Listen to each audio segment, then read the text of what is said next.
Hello, welcome to the channel. Today I'm gonna take a look at SAS Rogue Heroes Season 2. Like I said in the reaction to episode number 6, I wanted to take a moment or make a different video about the whole season, a little recap, a review. Didn't want to mess up the video of episode number 6. In that video I just wanted to focus on that episode and talk about what I thought about that episode, that reaction. If you haven't seen that reaction to that video, to that episode, or to any SAS Rogue Heroes reaction that I did season 1 and season 2 complete. The playlist is in the description.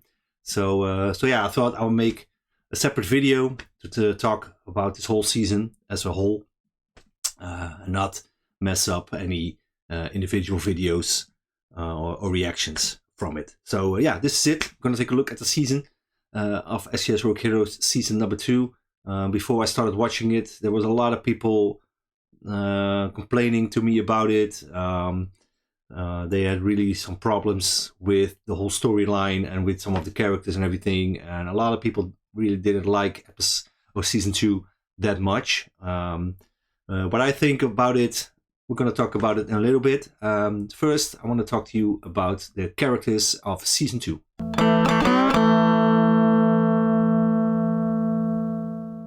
So the characters of this season, we got quite a few new ones. There was a whole new group of soldiers added to the SES. To one SES, that is. We also had 2 SES, but we didn't really get to see a lot from those guys. There were a couple that were given some individual screen time and some dialogue as well, but most of them were just background characters.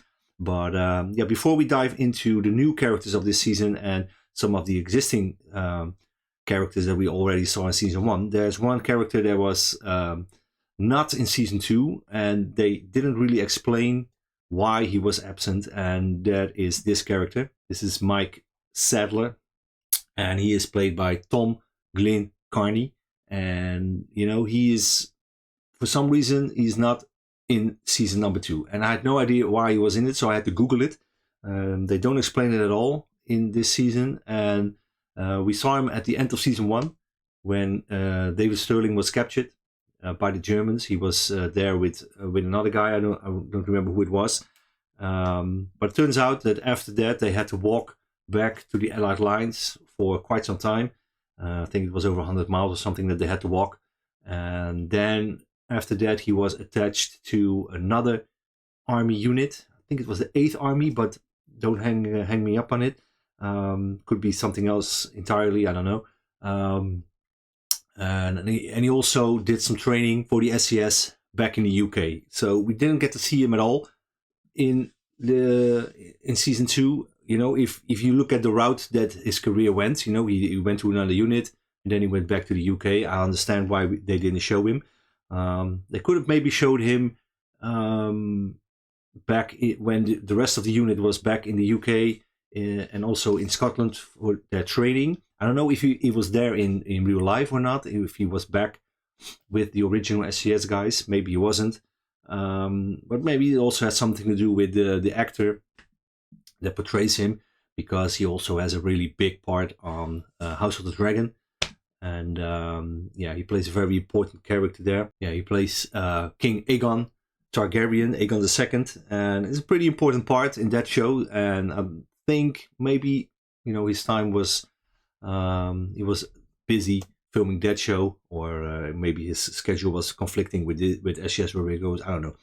But yeah, I was really sorry that we didn't get to see him at all. I really liked the character. It was a really cool guy. He was part of the long-range desert group before coming to the SES, and we led those guys through the deserts a couple of times, and so yeah, it was a really cool character. So him not being there was something that was not really cool for me, but it is what it is. Especially when, like I said, when you look at his career, he took a different path, and so yeah, understandable that we don't see him anymore. So I don't think we're going to see him in season 3 as well. But yeah, so now we're going to focus on the new characters. There were a lot of new characters on the show, and the most that we got to see the most of was, of course, Bill Sterling, the brother of David Sterling, and he took over for command. Basically, He was the commanding officer of the SAS, and he also came with 2 SAS at the same time. And yeah, it's totally different from his brother. His brother is yeah, really different. When we first meet Bill Sterling, he is very by the rules. He's an officer that likes to be given the respect that he has earned in his eyes. People have to salute him. So when he gets to the SAS guys, it's, you know, he has some problems with how they treat him. They don't salute him and everything. You know, and further on in the season, he's being kind of a dick. But he explains it later. You know, Paddy May needs somebody to rebel against, and I'm that guy. But we can also see that he was losing his temper on quite a few occasions. There was even a moment when one of the SAS guys walks in on Paddy, and he just totally ignores Bill Sterling, and you know, then he sets off against the guy, and he says, "Yeah, well, you have to fucking salute me and everything." You know, so I think he has some trouble with how the SAS guys do their stuff. But you know, I was like doing the reactions, were like, "Hey man, they get the job done, so just let them be." You know, when you're out there alone in the desert, because that's where they were for quite some time. You know, they found a way to work in the desert with those group of guys, and if that works, you know, it might differ from the regular army units, but if it works, it works. And you still can still it today. You know, with special forces units, they have a different way of operating. There's more of, you know, especially in the smaller teams, like 6-man teams, there's more of a democracy going on in those teams. You know, the team leader still, of course, has the final say. If he says we're going to do this, we're going to do this. But there's more of, you know, a collaboration. People's opinions are being weighed in, and eventually the team leader, of course, makes the decision. But yeah, it's more of a democratic process. The guys underneath the team leader are being more involved in the decision making. Every guy gets to weigh in on the decisions and say, well, I think we have to do this, or we have to do that, or we don't have to do this, or, you know. So that's something you can still see in special forces units today, and it works. And you know, that's why these units are different from regular army units. You can do that in platoon size units that are just way too big. You can have 30 guys giving their opinions and everything. So you have officers, you have sergeants and everything that are involved in decision making, and everybody underneath that, you know, just has to do what the higher ups say. So yeah, maybe, of course, back then it was new, so I understand why his attitude was like that. And you know, I don't know if he was that in real life or not. I don't know. Not everything you see on this show is, of course, real, and some things are made up. But yeah, I have to dive into that and to see what kind of guy he was. But yeah, at the end of the season, he was basically removed from the SAS because he questioned a plan on D-Day. The guys had to go behind enemy lines, I think like 30 miles or something, 30 kilometers, 36 hours ahead of the invasion, and he was opposed to that, gave his opinion, and in the end they overturned it, but the higher ups didn't really like that they had to admit they were wrong. So yeah, they found a scapegoat, and Bill Sterling is out. So I don't know if we're going to see him in season 3 or not. I'm okay if he does. I don't really dislike the guy, don't really like him as a lot as well, but because of the moments that I just explained. But yeah, overall, good addition to the cast. And another addition to the cast was the guy played by Mark Rowley. Don't really remember his name. I don't think it gets mentioned a whole lot, his name. But yeah, for me, he was one of the best additions to the cast this season. And because, yeah, he's funny. He's funny as hell. And just the way he acts himself, he's a fearless soldier. We saw one of the episodes, he just, you know, stormed the positions of the Italians. And he's just fearless. He's really fun to hang out with. He's a bit crazy as well, so it's really fun to look at for us as viewers. And I think he was a great addition to the cast. Also, the guy John Tonkin, he was really important this season. He got captured by the Germans. He was supposed to get shot under the new orders by Adolf Hitler, but the German Luftwaffe general. He gave him a chance to escape, had dinner with him, and John Tonkin, he took opportunity and he escaped, and he had to walk back to the Allied lines, and I think like 300 miles or something. So it was a pretty long way for him to walk. He was taken by car for a short distance by the resistance or the partisans, and they dropped him off in some village. And towards the end of the season, he just happened to wander into a garden of a girl that he knew from back home. She knew his sister was something from like horse racing or something.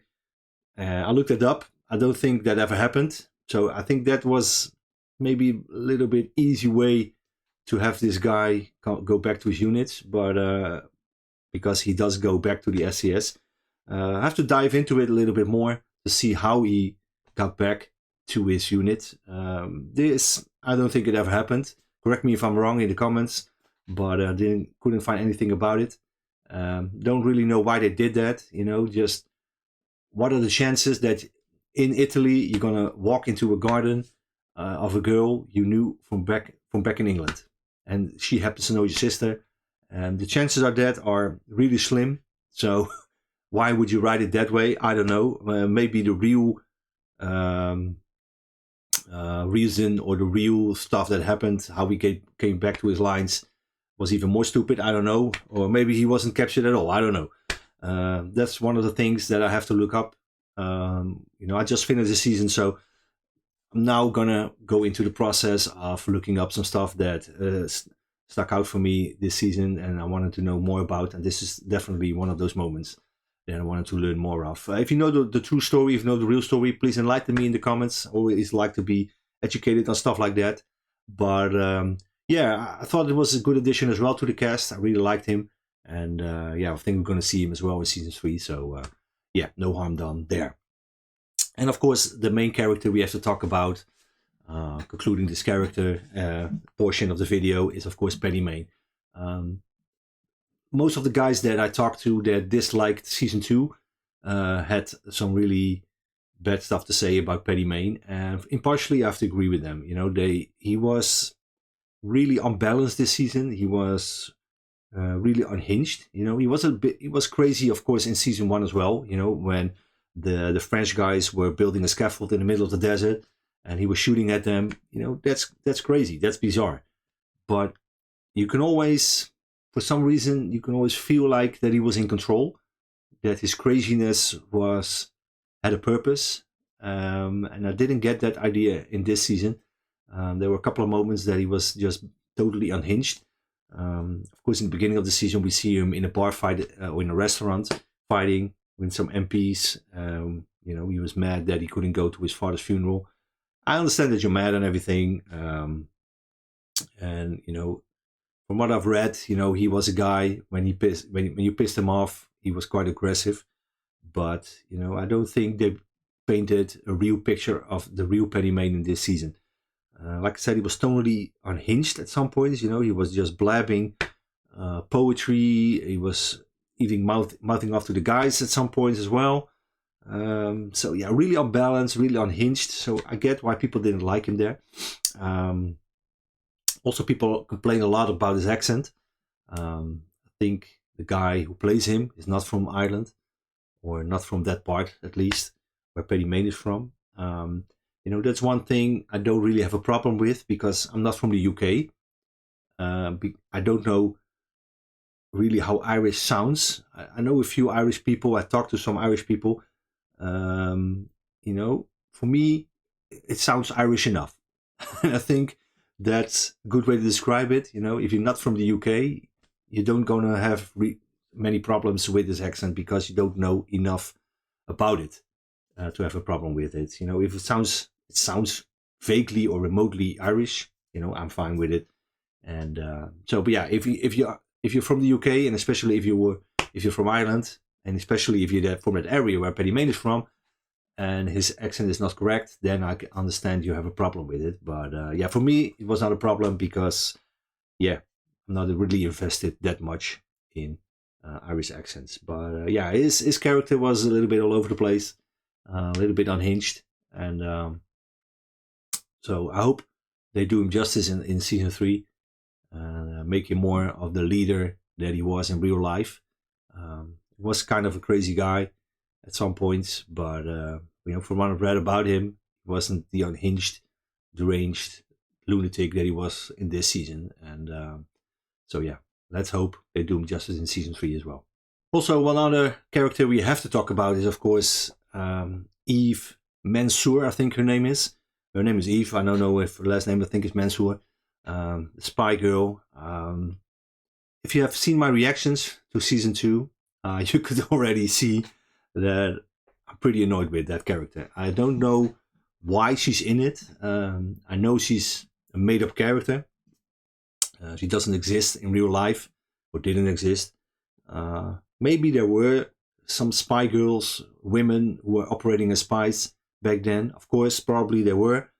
Were they attached to the SAS? Were they as annoying as her, trying to get to the front lines, trying to go to Petty Main, try to insert yourself into his group? I don't know.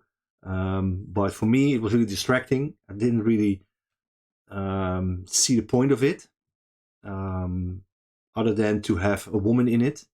We live in a day and age that everything has to be balanced. There has to be a woman in every TV show. I get it, when you're a woman, you want to be represented. But, we're talking about an historical TV show. Of course, stuff is made up, stuff is added, stuff is left out. But to add a woman just for the fact to have a woman in there, I don't see the point. If they really need to do it, I'm not an executive at some studio. Maybe they from higher up, they said, we need a woman in it. Go right ahead, but don't make her as annoying as she was now. For me, she was the main distraction of this whole season. Of course, she was in season 1 as well. I didn't really mind her there. She didn't do a whole lot in season 1. She was sleeping around with David Sterling. And that's about it. But in season 2, she is a really prominent part. And she's just really annoying. She just keeps imposing herself onto these guys of the SAS. She wants to be on the front line. She wants to be with Petty Main. And I'm like, why? She's a representative of the French government in exile. She's a spy. You don't have to be on the front lines to get information. She's more better off, I think, to hang out with Dudley Clark, the guy, the intelligence guy from the British guys, or to stick around Bill Sterling. He's going to give you some information. Why do you have to be on the front lines? And then, eventually she was at Termoli when it was attacked, and then the shit hit the fan, and she was crying and everything. And I was like, man, you asked for this. You wanted to be on the front lines. Now you are, and now you're crying and everything. So yeah, she was really annoying. And also the fact that she was going to the prison where David Sterling was dressed as a nun. This is one of the, if you want to believe the show, the one of the higher ups in the intelligence, and you're going to send her to a prison full of Germans and Italians, or Germans wasn't there at that point, but the Germans came later, but there were Italian guards and everything. If she gets caught, if she's captured, and they're going to interrogate her, torture her maybe, man, she's going to spill the beans. And there's a lot of information that she has.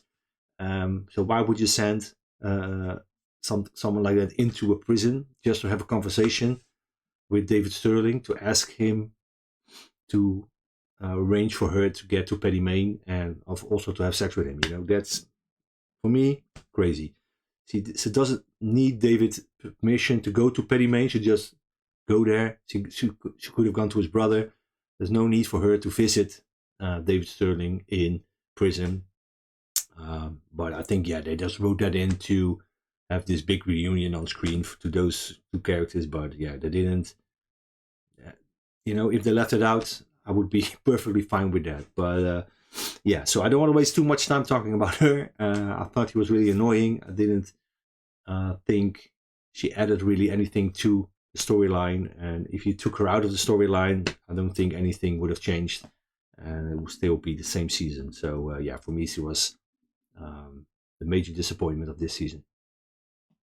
And talking about her, we also talked about David Sterling, of course. His character is in prison. He's going to be there for the rest of the season. He's going to get moved to another prison, Colditch. I think we saw that, talked about at the end of season 2. So yeah, we're going to probably see that again in season 3 when he's there. I get that he's the main character of season 1, one of the main characters. He's one of the founding members of the SCS. They want to keep him in, but didn't do a whole lot. He hit in the ceiling. He was in isolation. He had sex with Eve, and that's about it. But maybe they just wanted to keep him in, and maybe they have some stuff planned out for season 3 when he's in Colditch. I don't know. He escaped quite a few times, but he gets captured every time. So I get that they want to keep him in because he's the founding member of the SCS, but it didn't add a whole lot to the season as well. Yeah, luckily his scenes weren't really all over the place. There were some episodes that we didn't see him at all, or only a small bit. So didn't really see the point of it, but also I wasn't really bothered by it. But yeah, I hope to see him maybe in season 3.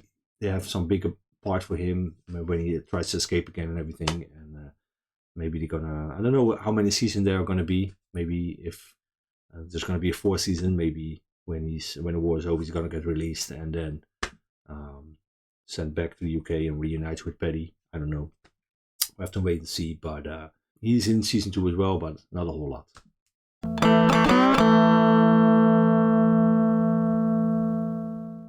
So next thing we need to talk about is the storyline of season 2. I think it was completely different from season 1. In season 1, the guys were in North Africa. They were doing these raids on the airfields, go in, attach the bombs to the airplanes, and just basically take out all the airplanes. On some occasions they just drove into the airfield and just shot everybody.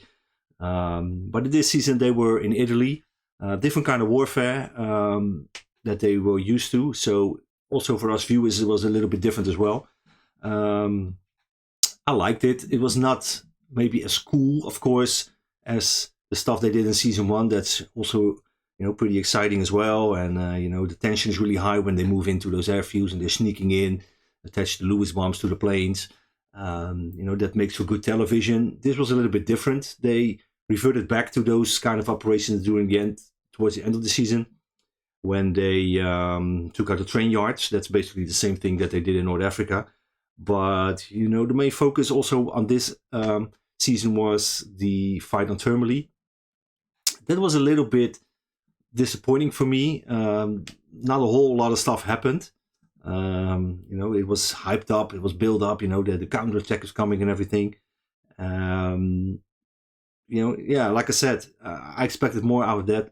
And they took a whole episode to show some stuff. There was some shooting back and forth, some tanks rolling in, and there was a big threat of the tanks, but in the end the tanks got knocked out pretty easily.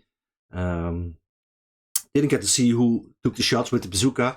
They said SCS 2 SCS, came with the bazookas and everything, and they took out the tanks. So just have to assume that they took the shots and everything, and then after that the rest of 2 SCS rolled in. So I don't know if those SCS guys were ahead of their own party, or maybe it's a continuity error, I don't know. But they first took out the tanks, and then the rest of the guys roll in. There was also some big point made out of the spy girl Eve coming up with some flamethrowers that she brought. They didn't use them at all, not what I was supposed to say, but they used them, burned 2 guys with it, and that was it. So I don't know why having flamethrowers brought in was hyped up so massively. Yeah, overall the storyline was maybe a little bit less exciting, so I get why people didn't like season 2 as much as they did season 1. The whole fight thing with Termoli and everything, it was a little bit, mediocre. Let's keep it like that. One of the things that I did really like about the season, and one of the things that I really connected with, was the whole PTSD battle fatigue storyline. for me, it was really, I really liked it that they showed that these guys were struggling with the stuff that they did and the stuff that they saw. We only saw 2 characters really affected by it. The first one was the guy from Liverpool. I keep forgetting his name. I have to look it up. I think I have it here. Dave Kershaw, that's his name. Sorry. You know, he in the beginning of the season he goes to a priest, and he makes a confession that he's struggling. He was really affected by the stuff that happened out on sea when they were moving towards Sicily.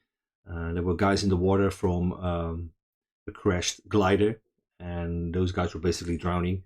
And you know, Paddy said beforehand, you know, if guys are in the water, we can't take them with us. We can't slow down the boats, because when we are slowed down, we are delayed. The whole invasion of Sicily gets delayed. So we need to keep going. And you know, you could hear the cries from the guys in the water. That was really a powerful episode for me. Yeah, Kershaw, there was one guy clinging to the side of the boat, to the ropes, and he had to cut the rope and, yeah, basically condemn the guy to death. He fell in the water again, and he really struggled with that. You know, there was one thing I was like, you know, you could have pulled him in. You don't need to slow down the boat for that. You know, you just keep going. He was hanging from the side of the boat, so he's going at the same pace as you guys are. Just pull him in with a couple of guys. When you arrive in Sicily, just leave him on the beach or something. I don't know. There were some guys who found some stuff where they were floating on, some pieces of board or anything. Made a little raft out of it, and they were floating towards Sicily as well. They were shot by a sniper, but if they had made it, they would be out on that beach alone by themselves as well. So yeah, you can, you know, if you leave them out in the sea, they're done for, they're done, they're dead. If you brought them and you leave them in the beach, they got a chance of survival. Not a lot, but they got some chance of survival. Because, you know, if the SAS guys are clearing that beach, they're clearing all the bunkers like we saw, you know, behind that, there's the rest of the invasion is coming, and they can pick up that guy and take care of him, and at least he has a chance, you know. So they could have taken him along, as far as I'm concerned. They didn't. He had to cut him loose. Yeah, it really affected him. And one of the other guys that were really struggling this season was Reg Seekings. And you know, you could see, I think it was episode 4, beginning of episode number 4, you could see that he wasn't sleeping. He was up really early. He was struggling with some stuff that he saw, that he did, killing all those people, also the guys out in the sea probably. And then he was left behind by Paddy Mayne, who saw that he wasn't sleeping and he was struggling with some stuff. So he left him at the laundry to take care of the uniforms and to oversee that stuff. The guys went off into battle, and you know, Reg really had a connection with the family that run the laundry, and especially with the little guy that was there. He was playing around with him, and you know, he had a strong connection with him. And you know, when I was watching that episode, you know, I was dreading. When you look at the reaction from me, you could see that, oh man, I hope nothing happened to this guy. But I had the sense pretty early on that something was going to happen to that little boy, and you know, that whole family got killed, and it set Reg over the edge. You could see it when he took out that spotter in the bell tower. Just he kept stabbing him and everything. You know, he was really affected by it. And also, I don't know if Kershaw and Seekings had those experiences in real life, if they were struggling or with PTSD, battle fatigue, or if they just chosen those 2 characters to highlight that storyline. But yeah, I think it was a good idea to include it.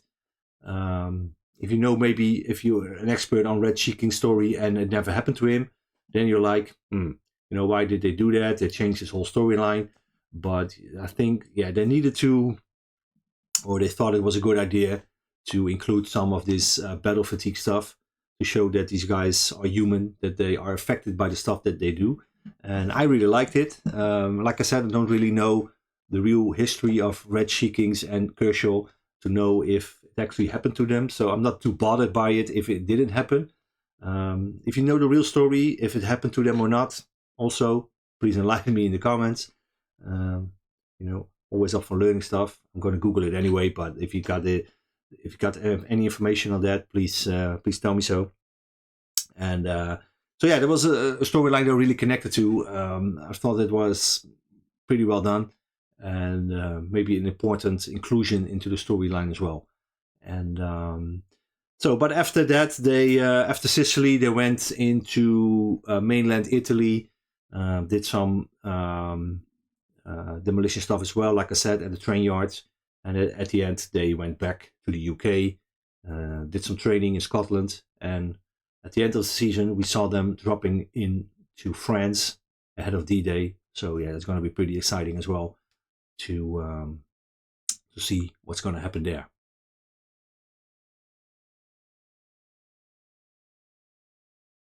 So I think we've talked long enough about the season. Time for some closing thoughts. Time for the big question. What did I think of season number 2? Some episodes were really cool. I didn't really like the second episode, for example, but there were really some good ones as well. Like the season of the episode with Red She Kings and the little boy. That was a really good episode. So it was a little bit on and off. So overall, I would rank this below season 1, because season 1 was really good. I would maybe give that a 9 out of 10. Maybe this I would give like 7.5, maybe an 8 if I'm feeling positive on this day.